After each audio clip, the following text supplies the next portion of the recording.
Hãy để mỗi lần tắm là một lần chăm sóc cho làn da của bạn với sữa tắm cá ngựa Our Turmeric Perfume Shower Gel, một sản phẩm từ nước Đức, được chiết xuất từ các loài hoa thiên nhiên, nhiều loại vitamin và protein. Sữa tắm cá ngựa không chỉ làm sạch da mà còn dưỡng ẩm, mang lại một làn da mịn màng, căng tràn sức sống. Với hương nước hoa quý phái lưu lại suốt 24 giờ, sản phẩm từ thương hiệu Our Turmeric đã chinh phục hàng triệu người dùng tại châu Âu. Tại Sydney, sản phẩm hiện đang được bán tại siêu thị Nam Phương ở Cabramatta và siêu thị Cycle ở Cali Heights. Để làm đại lý phân phối, xin liên lạc đài VTA qua số 0452 067 535. Có một loại nước mắm thuần khiết, sinh ra để làm nên sự khác biệt, gói trọn tinh hoa của biển cả, đánh thức hương vị đậm đà thượng hạng, đẳng cấp, sang trọng, là món quà tình thân ý nghĩa để luôn nhắc ta nhớ về cội nguồn. Nước mắm Hoàng gia, tinh hoa đất Việt. Nước mắm Hoàng gia hiện nay đã có mặt tại tất cả các tiểu bang trên toàn quốc Úc Châu với 3 kích cỡ khác nhau, bao gồm 250ml, 500ml và 750ml. Tại Melbourne, nước mắm Hoàng gia đang được phân phối bởi công ty Oxford Foods và bán lẻ tại các siêu thị và nhà hàng. Mọi chi tiết xin liên lạc anh Tony Bùi 0481 177 996.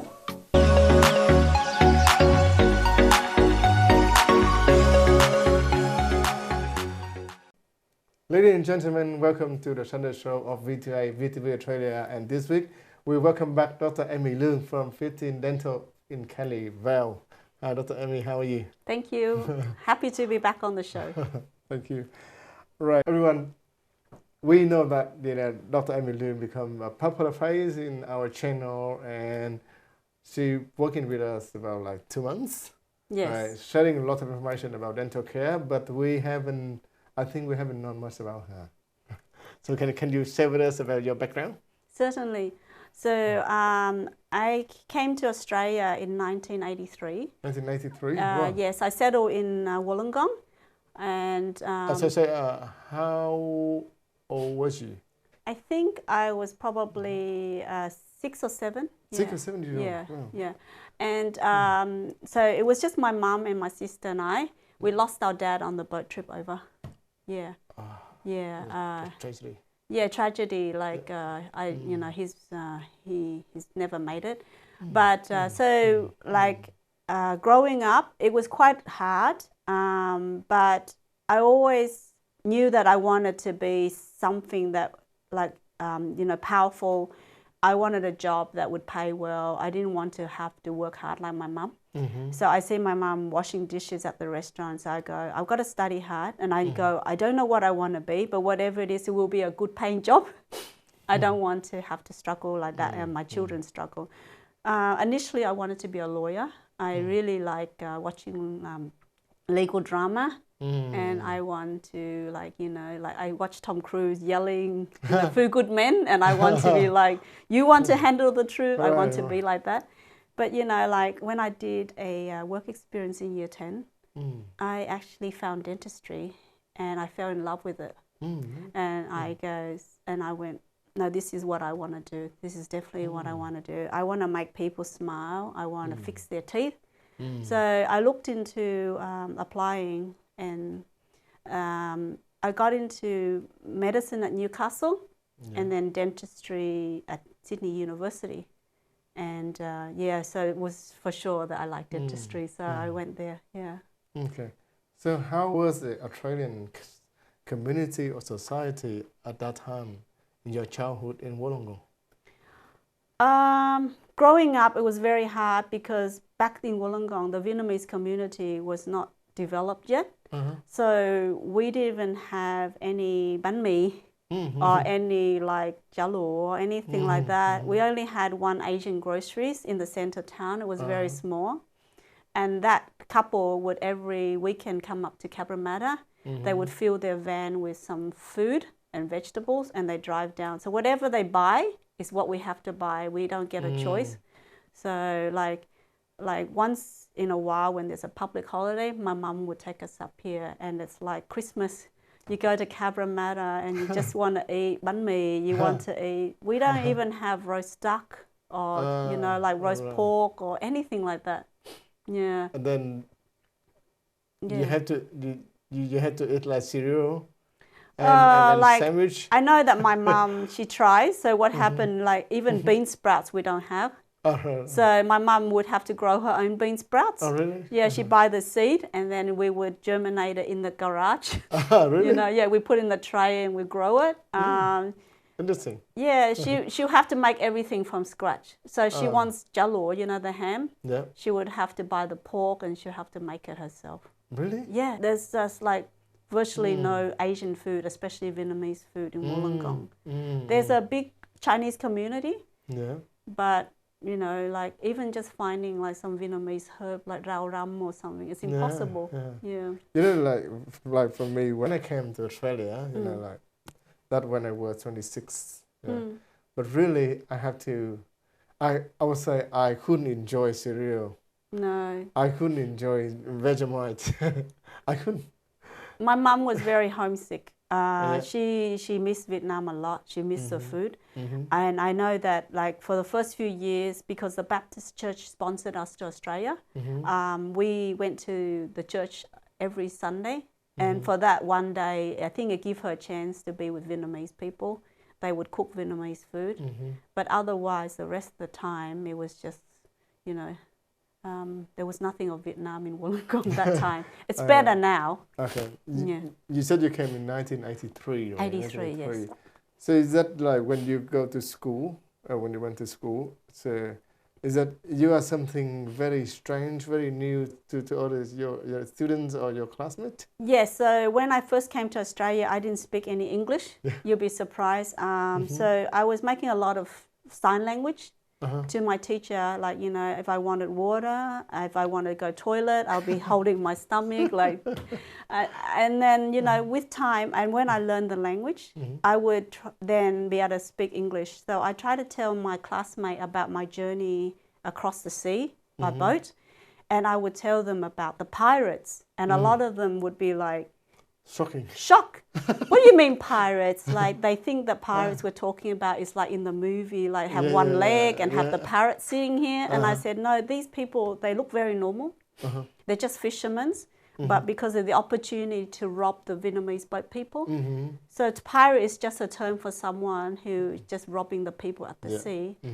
And then like some of my friends would go, don't be stupid, Amy. There's no such thing as pirates. That's just a story. But I would tell my teacher, but there is. Like, I know I was there.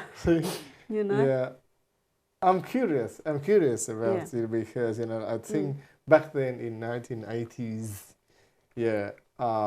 Australia is, I suppose, not that much multicultural like now, right? Yeah, so like when you go to school, like majority of the kids were all like Australian kids. They've never seen a Vietnamese kid. Then my mom... Look different skin. Yeah, but my mom, she, like instead of sending me a sandwich, she would make like something like thịt nguội, the steam thing, and it's got soy sauce, fish sauce in it. And the smell. So at lunchtime you open it and your friend's like, what is that? What Amy got is smell,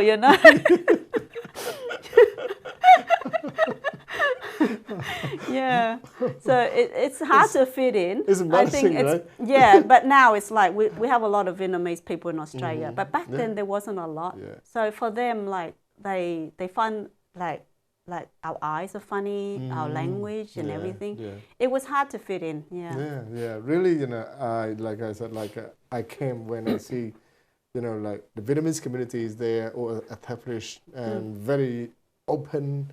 This society very global, very multicultural. So I don't think the big deal, to adapt in. Yes. But I think at your age it's a bit tough, right? Oh, no, I was actually quite young enough to just go straight into year one. And I learned the language very quickly because I love reading books. So I think that helps. Like I watch a lot of shows and I read a lot of books. So within about a year, I was quite fluent in English already. So you be surprised how fast children learn, right? Yes, that's true. Yes. All right, and back to your profession. So you said in year 10, you already perceive and realize that dentistry is your choice. Yes, because I think the smile is a very important thing to a person, because without it, it's like they cannot get a job, they can't date. You know, it's all, their whole self-esteem is based on their smile. But not only that, like, have you ever seen a person in pain? And there's just the ability to take the pain away. It's almost like you have a magic gift in your hand. You know, like, if you ever seen someone sitting at reception waiting for me, they're in so much pain, they just like, just take the pain away. I don't want to talk about money. I don't want to talk about the option. Whatever option is going to get rid of this pain, just do it. Yeah, so normally in that case, I would start out by just, if I can, like, safely make sure that there's no like issues with their medical history, I would go ahead and numb them up first. Yeah, because then we can talk. So you can see like the job, it has like a humanity side. It also has a artistic side. Like, so like as a child, I love to draw. I love to draw. It's just a way to pass time. We don't have iPads or iPhone or entertainment like we have now. So for me, it's just like piece of paper, draw. So I think like dentistry allows me to tap into the artistic side of myself. You know. So I can play around with the filling and mold it, and then I can also tap into that doctor side of myself where I can, like, operate. It's beautiful. Yeah. Right. Really, when we talk about dentistry, even for me, like, I'm still a little bit scared. Yes. When I go to see dentist. Yes. I would say this is like our natural human instinct. Yes. Right? Yes. So, in terms of dealing with pain, so you got a lot of patients, right? So, which group of people who dealing best, with pain? Because I'm asking you that because I don't know who deals with. Normally we think children scare, right? Yes. But is any adult scare? It's funny, like I don't know who deals with it best, but I can tell you who deal with it worse. It's the men. Yes, the men, I would have to say, is the biggest chicken. Yes, if men have to give birth, there'll probably be less babies in this world. I can tell you a lot of the time, the men are the first to cry. Yes. You make me feeling shame. But a lot of the fears that people have, it's passed on. Yeah, you find that like the parents, they go, oh, I don't like the dentist. I hate going to the dentist. The children hear that. The children hear that, and they absorb the fear already. It's like if I'm afraid of dogs, and my kids are scared of dogs. It's very discouraged, right? Yeah, so it's like kids are born with this non-fear, so they can put their hand into fire almost. They don't have the fear. You see a child and just cross the road. It doesn't know the car's going to hit it. But it's just the parents who actually give it the fear of the dentist and the doctor, because we say things like, oh, I'm scared of the dentist. I don't like the dentist, And kids already hear that message. Yeah. Is that because of Asian culture or it's happened to every family? A lot of it is because what happens, people, because of their fear, they avoid it until it's too late. So instead of having a checkup and clean, which is nice, they end up coming in pain, having like the tooth removed. So then that reinforces the whole perception of the dentist being like a very painful place to be. Whereas like if they came earlier, it can be a fun place. It's just a place where we have entertainments, we have gifts for them when they go home. But it's just because they bring them when it's too late and they're in pain. I'm working with someone who's already nervous. And then I have to go in and then do something I don't want to do, which is taking out a tooth. Yeah, so now that child is forever scarred, and the memory of me taking out his tooth where I would like to meet him in happier circumstances. You know, like he can come in and it's a nice experience. Yeah. So you mean that a lot of patients wait until too late. Yes. And then things getting worse. In dealing with pain and Yes. big operation. Yes. So I'm still feeling funny and strange. That men dealing with worse with pain and fear. How come? Because I'm of course I'm a man, and we as girls, strength and strong, and like resilience. And Yes. But how come? Well, the other thing is when people go to the dentist, what is the one other fear that they have is catching something. Yeah, they don't want to walk into the dentist and come out with an infection or a disease. So a lot of the patients, they worry that they go to the dentist and they come home with hepatitis or something. Yes. So all right, that's the big thing. That's the big thing. And so then they don't want to go. Yeah, as a patient, I'm also curious about that. How we know which dentist is safe, and how we know that your equipment, right, your hygiene practice is good. Yes. So recently there was a case in Strathfield where a dentist didn't sterilize his instrument, and immediately after that article went live, we got a lot of patients coming in and asking us about infection control. So we take them into our sterilization room and we show them what we do, and we show them that everything is like done to the standard of the dental board. So there's nothing to worry about, because my family also, like my children, my own children and my partner also use my dental clinic. So I have to ensure, but then I also that I have a duty to take care of my patients. So I must ensure that the clinic is a very good standard and is clean. Okay, I don't know where. I trust your profession because I've been there. Yes. And as a friend, I visit your place. Yeah. But how we, as a normal patient, come to visit any dentist, and how we know they are good? We don't know. You don't know, because basically what they do behind the closed door, you don't know. That's why if you ever been to my clinic, we have an open door policy. So we keep everything open, so we don't hide anything from you. When you walk through, you can see what we do, right? That's one way we can try to get your trust. The other way is we also keep log. So we keep records of every instrument and what it passes through, so we can follow it around and make sure that, we know where at every point the instrument passes through. And if any time there's any issues, we can pick it up and stop. That's the only way, because you really don't know when you go to a dentist. Like, they don't have a certificate that hangs up on the wall. And even if they did, how do you know day to day that they follow that certificate? Exactly. Because really, this is a day-to-day basis. It's blind trust, and basically finding a good dentist. And I would say I'll only go to good, good referral dentist, rather than just trying each time, like try every single dentist each time. Your health is very important. And for example, my auntie, she went to Vietnam and she had her eyebrows tattooed. A very harmless thing, and lots of Asian women do it, right? You go to Vietnam, you get a perm, you get your nails done, and you get your eyebrows tattooed.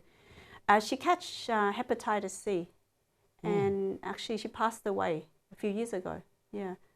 So it's very, very important that you make sure that you see a good dentist that is gonna have your best interest at heart. At least we here in Australia, we got a certain level of standard, Australian standard. They do. I mean, the dental board tries very hard to make sure everyone, but they're a very small team. I don't know how big, but I would just say maybe 10 to 15 people of inspectors. And there's a lot of dentists in Australia. It's just impossible for them to be able to go to every dental clinic and be able to check it. So we have to self-govern ourselves, and then they do from time to time select certain clinics, but it's just impossible for them to check everything. Right. That also a big challenge for patient in terms of selection. So sometimes when we have patients and they ring us and they ask us about price, I would put the question back to them. Beside the price, what else is important to you when choosing a dentist? Like, do you choose the cheapest price? I would say trust. For me. I would say, like, if I was buying a burger, I would choose the cheapest price because that's fine. But I go, when it comes to healthcare, it doesn't matter if it's a dentist or a doctor, I would choose on the quality of the service. Yeah. Really, you're right. My personal recommendation is don't put your health at risk.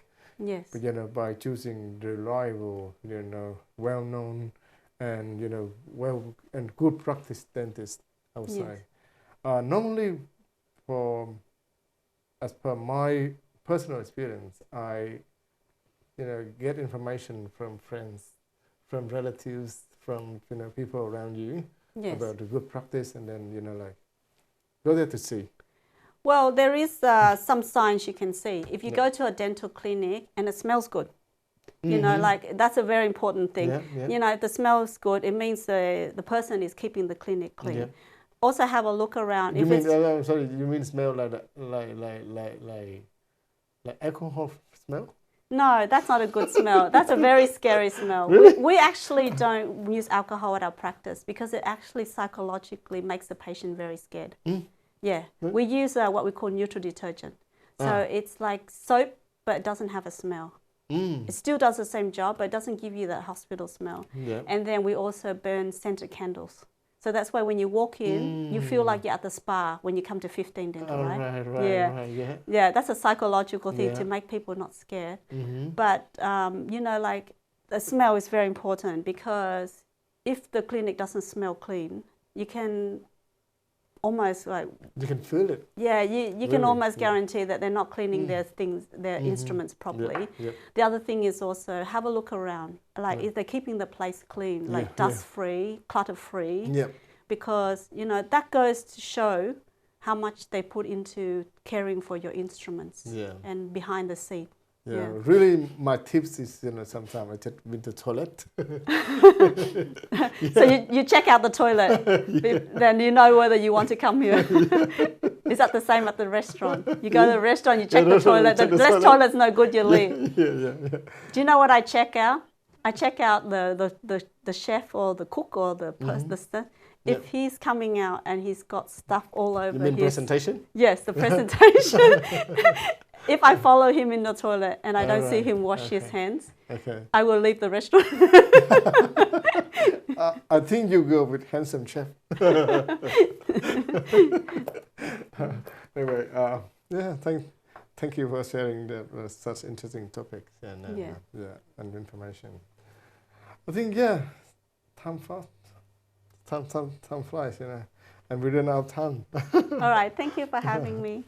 Thank you, Dr. Emmy Luong, and I'll see you guys next week. Thank you.